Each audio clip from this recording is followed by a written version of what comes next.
Well, welcome to our Hatchery Live. I'm Jose Leal with my partner Matt Perez.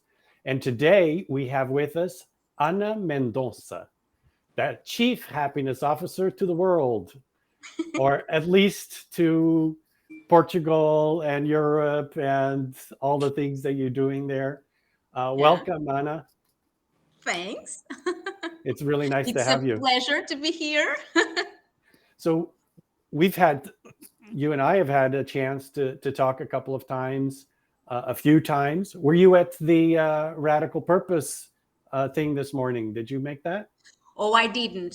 Sorry. I Okay, will but try to see it. you've made it Yeah, before. I missed Uh, it. Yes. Unfortunately, I didn't get a chance to do that either. It was 4 o'clock in the morning local time here. That was put on by our ambassadors from Brazil. So tell us a little bit about yourself, Anna. What brought you here? We want to talk to you about happiness at work, hmm and Okay. something made you worry about happiness at work. So tell us how you got here. Okay, first of all, thanks for the invitation, especially someone from Portugal, far, far away from where you are.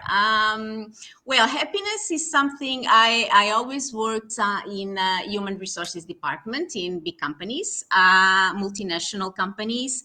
And happiness was always something that I was worried with because when we have people, we have different needs and I think that with a smile and being happy, we can achieve better results. And even I think this is the path. Of course, when we join companies, even the ones I worked with, sometimes our worries as HR was not with the happiness, but managing the daily things of HR. Here in Portugal, especially, we have a lot of things to work with, papers and a lot of things that is not managing specifically the person, but all the bureaucracy and things around people. You stole my Uh, word. I was thinking that word exactly as you were yeah. describing that. And sometimes we need to be aware that if we are in this human resources department, now we are switching to HR business partner, people departments, we are changing the name so employees can see us in a different way. But I started work 22 years ago when we were really human resources, and also the name human resources were a little bit like we are a resource like number, and having all these things to run, I was really worried to be quite close to the people because in the end we need to have people engaged, we need to have people happy in the way of not having everyone happy, because happiness is something really difficult to measure. And in the last years, I just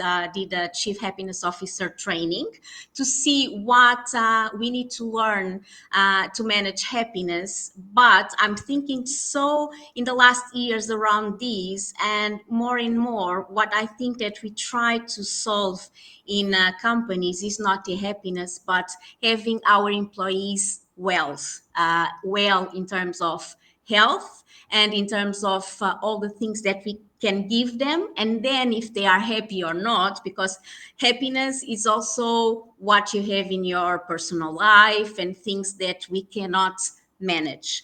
And therefore my last years, it was around looking at this equation. I also had a burnout in the middle of my career, which was really important for me because I realized that we just understand happiness after we have an unhappy moment.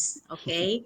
And I think this is exactly what we need to understand. We just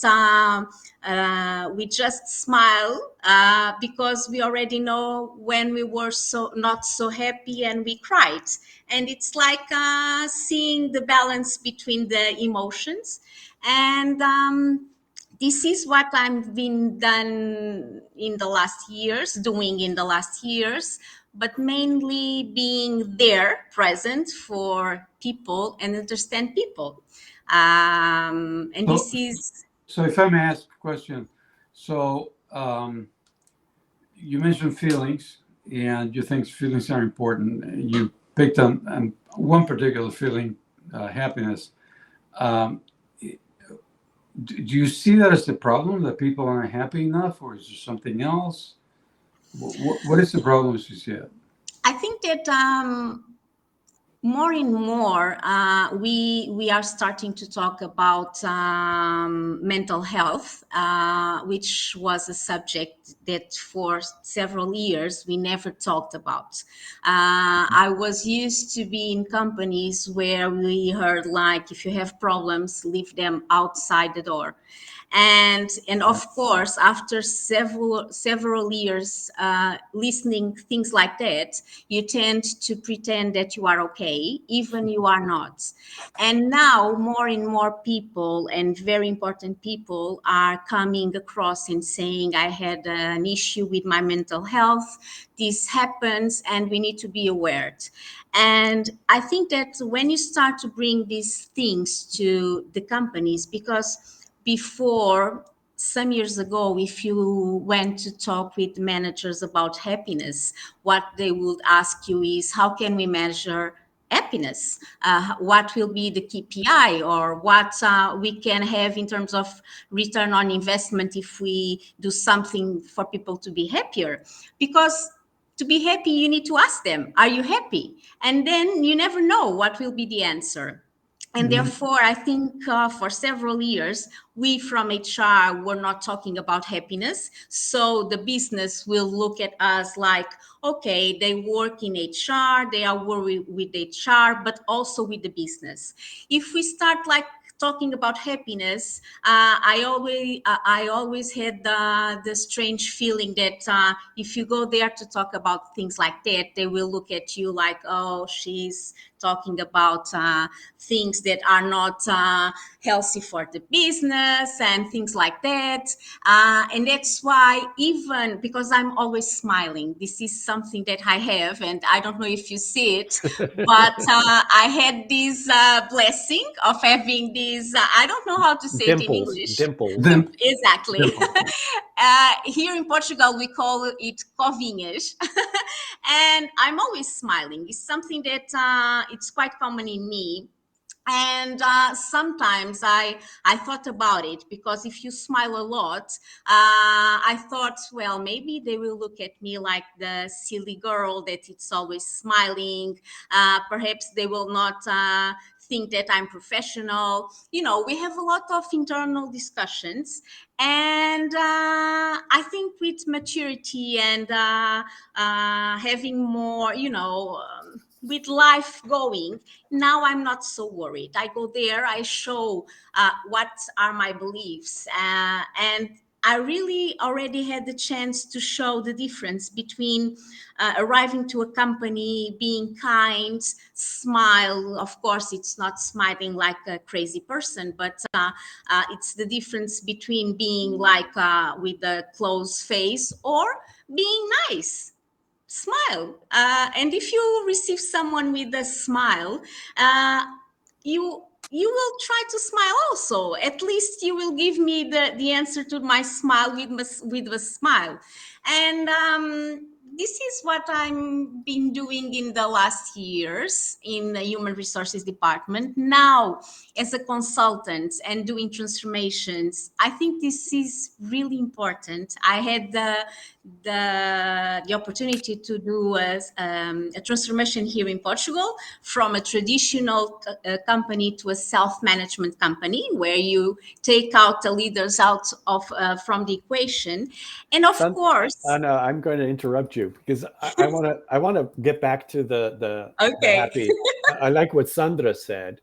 Yeah, as you see it on our screen there, that Ah, twenty yeah, percent more productive. I think that's true. The happier, the better we feel. yeah, Happier being one of the feelings. The better we feel, the more we are um, able to do our work and connect with our colleagues and Mm-hmm. collaborate and get things done. Mm-hmm. Happiness isn't just about people are happy, it's just a nice No, thing. no. Happiness is, and all of our feelings are about real things that are happening to us. So when you talk about making people happy, you're really talking about, if I understand this correctly, you're talking about giving people a place to be themselves Exactly. and to show where they're at to their colleagues Mm-hmm. instead of putting the fake face of, well, I don't feel good, but I'm okay. It's all right. Yeah, this is business and this is what I do. No. Um, that's what you're talking about, right? Yeah, no, I think that what I was saying about the smile is that if you do it, it's simple for the other person to be more open to you. If I'm not happy, I'm the first one to say I'm not, because of course you need to be honest. And I think that if you smile without feeling the mood, you can see it. When I talk about happiness, is to have a company with a happiness environment, is doing everything and manage all the things, thinking on the people. Okay. Also considering that they will not be all happy, and this is okay. Okay, because we cannot only work things like we started to listen in companies like having a lot of parties and a lot of things that you listen about ways of doing engagement things, but is being there present for the good and for the less good, and understand. And when you decide to do anything to your company, decide it looking at your people, not what you read from other places that worked well, but listen to your people. And every time that everyone speaks with you loudly and say I'm not happy because this and that, or not being loudly, but you see, the environment, talking around the corners, and you can go there and ask. And if you don't have the perception how your people feels, go and ask and invite them to come to your team and say, we want you to be happy. Our investment, it's better to be investing things that will be a pleasure for you to come and to be in our company, and this is our target. And as I said in the beginning, happiness, it's quite an individual thing. If I ask you, Jose, do you want to be happy, your answer will be yes. And if I ask you what makes you happy, you can say so many things and different things from Matt and from myself, that then I need to manage. Okay, for people to be happy, I need to have like an umbrella. We will be cooperative, honest, in the good and in the less good, and we will work so everyone will feel comfortable. But in the end, you will be also unhappy, because human being is like that. It's the equation. I don't go to a company and start smiling and say, well, now we all are happy, okay, because we are all smiling. No, it's not smiling. It's not like that. Smiling is just a consequences of you being happy, In a good place. and also a way of you to be kind, okay, to be more pleasant to receive someone. If I'm a little bit more smiley, you will come to me. If I'm not, you will like, okay, Pull I will back. not go. So is it fair? Matt and I, in the book that we co-wrote, which is right there, I can never point properly. Um, it's we talk about transparency, Mm-hmm. and transparency to us means not only being transparent about the work that I'm doing, sharing information about the work that I'm doing, but also being transparent about who I am and Mm-hmm. where I'm at. Mm-hmm. Being able to say, I'm not happy about this, or I am happy about this, and this is great. And being transparent about others as well. In other words, you did a great thing. I appreciate what you've just done. Does that correlate? Does that match Yeah. with the way you see things Yeah. and the way As that I you've was been working? Exactly. As I was saying, when I did this transformation to self management, that's why I was talking about it. When you take out from the companies, the leaders, and you have this co creation, a corporation, one of the things that I learned is that the trigger is the information. If you give information to all your employees, everyone can take decisions, and with this, it's simple for people to be more transparent and also to be confident in taking decisions.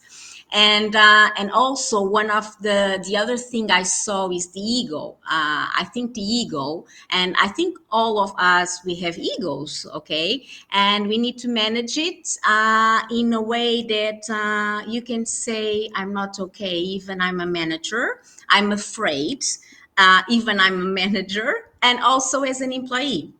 We need to understand that as a human being, we can have also things like being afraid, more nervous. I don't know how to manage with this situation. I need some help, and this is okay, and it's great because in this process you bring other people from your team to learn to manage new things, okay. And I think this is really what we need to manage. Other thing that I think we are not working so well, at least here in Portugal, is with the education. We are not teaching our young people how to manage their feelings when they go and arrive to a company. And I think this is something that we need to change. I think the young people are changing this thing that we hear about the millennials, and they are bringing so much difference to the world.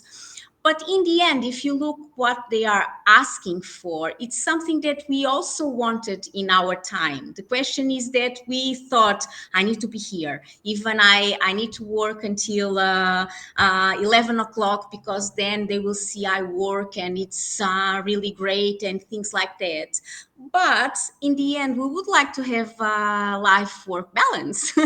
We would like to have it, but all of us, if you looked at your right or your left, everyone was doing this. Now they are together, the millennial, and they say, you pay me less and I want to live my life. And they want to see the world, which is great because they travel a lot. And these also bring a more open mind and open eyes. You But see. I want to ask a question or make a comment. So everything you said is music to my ears. Okay, we need to have people in an environment where they can be transparent, which Mm-hmm, the other word for it is vulnerable. mm-hmm, Um, but when you're vulnerable, and this from many years in corporate world and stuff like that, is you open yourself to harm from other folks. mm-hmm. And sometimes it's your peers, sometimes it's your reports, and so um, my thesis and our thesis in the book is that that hierarchy that people assume is inviolate, you can't mess with it, is the cause, is the source of a lot of the problems. Okay. Mm-hmm. Um, so when I'm asked the question of, what do you think is the problem? It's, well, the fiat hierarchy is the first problem. Get rid of that and modify it so that it works for all of us. And And then people will be more vulnerable, let their feelings out because it's no harm coming to them. Do you think that'll work, or do you think that's pie in the sky bullshit?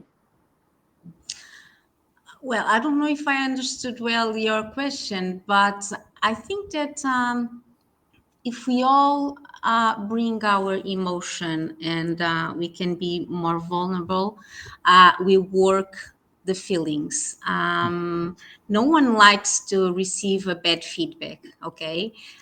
Because we every time we do our work, we try to do our best. And of course, the first feedback or what I see when I'm looking at you, it's not so good, and the other will perceive it in a bad way. But this is something that you need to practice. Giving honest feedback, saying to the others your feelings. I think this is the way to create a culture of respect, and more than respect, we need to be aware that companies, of course, are numbers, are people, and of course, if I leave a company, they will hire someone, and life is like that. But if you have the right person working with you, you don't want to have that person in less than 100%. You want that person to be fulfilled and to be working with full information, and for that you need to give the information, you give to give all the things so everyone can fulfill their work. And I don't know if this answer your question, because I didn't understand quite well the question, but Maybe I can translate it, Anna. yeah, translate it to me, please. um, what I think, to be more direct than what Matt was saying, we believe that part of what needs to change is that we need to change the hierarchy. That Yeah. when the hierarchy is there, it is very difficult for us to Mm-hmm. change how we see um, being vulnerable. It's Mm-hmm. difficult to be vulnerable when you have a boss and that is expecting you to compete with your other Yeah. employees. Um, Mm-hmm. it's difficult to compete because you want that boss's job, so you Yeah. don't want to show that you're weak. Those kinds of things, Yeah. and so we believe Good that translation. good translation. He's a good translator. And I didn't even have to go to Portuguese to do that. That was pretty good. So does that make sense to you that we're going to be able to really get people to be fully transparent and fully vulnerable when the system of structure is really the limiting factor? Yeah. Well, I'm a believer, first of all, and I believe. I think that to do that, you need to show them the way of being a good boss. As you said, the word boss. I don't like the word boss. Boss is something that is bossy, but I think that you need to give that boss the feeling of being a good leader, being inspiring others, seeing their team growing, not the question of if my team shine, I need to tell that they are shining because of me and things like that. But I think this is something that you need to work with them, okay, and give them the chance to see the difference, and for that you need to show them.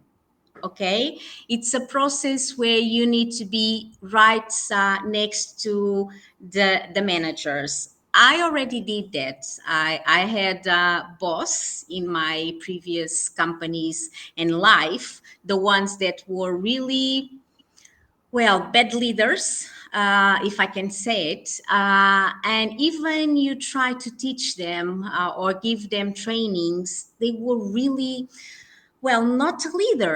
They were like individual contributors. They didn't understood why I need to have my team. Wow, I don't care if he's happy or not, or I don't care if he's not working, the results are bad, please fire him or her. And this was my life, and you need to start talking about these things even in the beginning is hard, because they look at you and say, oh, now it comes human resources with this kind of stuff. But this is changing. And as I told you, the name of this conversation is, I want to be a bee like someone that brings some new ways of looking at things, and giving the chance to people to see the difference. If you do in this way, you will see these results. Look what you did. And sometimes you need to do this process, because in the real life, you don't stop to think. Okay, you do it. You need to have results, and you go, and if they are happy, okay. If they are not, move on. And sometimes you need to bring them to whatever you decide, to a room or to a place, and say, see what you did. It was amazing. The simple change of this simple thing changed so much. Look. And you need to do that. You need to have people in companies that do this, that teach people to be happy with this transformation, be happy with their role, and also be happy. And a lot of things that I write in LinkedIn is things like, if you are a good leader, you start to spread the good feelings to your employees. If they grow to be a leader, they will be a good leader because of you, and therefore you will be a great leader, not only because you manage your team in a good way, but also because you are giving a culture to the future leaders. And I think this is something that we need to be prepared to be there and tell them. Now you need to tell, because no one at school tells young people that you need to be a good leader, and to be a good leader you need to share information, because we know that information is power. The question of the great leaders, they are great not because sometimes they are really good leaders, but because they have the power of information. And if they know the information and you don't, they can be so bad as they want, but they have the information that you don't. Therefore, you cannot decide. They will be the in the end the person that will decide. And this is something that we need to change. In these self-management companies, what you do is you take the power by giving the information, and the information is free for all, and each of the employees can use it in their simple work, because each person in a company have a specific role for the top of the company, to the purpose of the company. And of course, if you know why you are doing this task, or why I'm doing this, so then I give it to the other department, and so on, you can start looking at your role and say, oh, I can change this, because then we can be more agile, because I know what is the final purpose. And therefore, the answer for a happiness company and people to be more happy is give information, take the power. The power is the thing that give you the straight, and if you are not a good person with power and information, it can be a hell. But we are in the middle of the process. We are the ones that need to be, fighting for saying it's good to be happy. It's good to say that I don't give a damn and I want to change my life. COVID show us that we will all die. I think that we all know that we will die, but we never think about it. And COVID brought something to us, that we all will die one day, and it can be tomorrow. And if it will be tomorrow, I need to change my life, because I need to have a happier life. That's why you have the great resignation. It's because people realized the simple thing of life is 2 days and one already passed. And I think we are in the process. I'm really happy to be right now in this moment, because I really feel it that it's a process. I don't know if I will see it like in a constant way, but I'm working with startups, and I already see leaders to be really good leaders, really keen to understand people and to ask their opinions. And this is something that I really believe. But in this process, you need to be there saying, look, you did it. Look how it's so good to be doing what you are doing and see the difference. And you need to be Okay, there Anna, showing. I need to We're jump in running out because of time. we're out of time, and we want to thank you for your time and your enthusiasm and your happiness. Yeah. Um, and announce that next week we're going to have Christine Imra, global executive coach and mentor at Quantum Wins. It says here, for purpose-driven founders, CEOs, and change makers. I don't know what that means, but she'll tell us. And but thank you for your time Thank you. and all the energy that you put into this. We really Yeah. appreciate it. Yeah, and thank you for connecting those two things, because I think sometimes we talk about the practical side of reorganizing organizations, and talking about the people side, the human side, and putting a Right. face to that is a really important part of that equation. So um, thank you so much, and we'll see you in Lisbon. Yeah, in May. I'm waiting for you, Jose. Ciao. Okay, bye.